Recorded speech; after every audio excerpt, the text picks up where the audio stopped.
So let's talk about how to do a bench press. This is one of the best ways to practice upper body strength and to, really test your strength to see how much you can push. If you have never done a bench press before, of course you want to work your way up to it. You don't want to jump right into adding some plates onto it.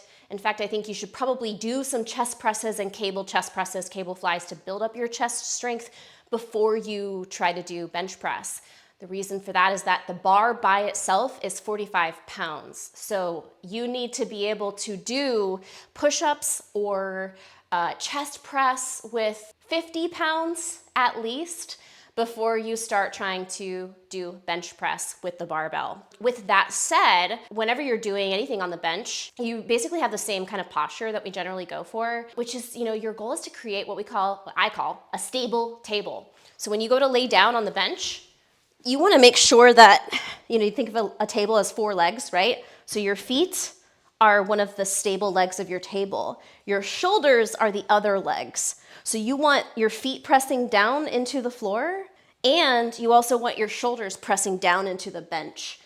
And in order to get really stable here, you want to activate your abdominals and all of the muscles around your torso, around your core. You also want to squeeze your butt, and it's almost like you're trying to push your body weight back into your shoulders, but without lifting your hips off of the bench. So in this position, I'm thinking about smashing my shoulders into the bench and pushing my chest up towards the ceiling.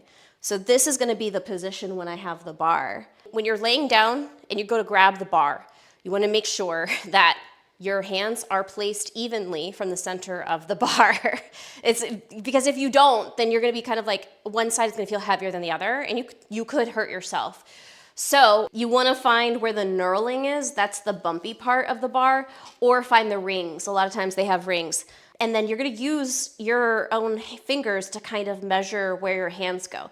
For my normal bench press, I usually like to I use my thumb on the edge of the knurling here, and then I take my hands, like my thumb width out, and that's where I grip the bar. So it's like slightly outside of my shoulder width is where I usually like to be for my regular standard bench press.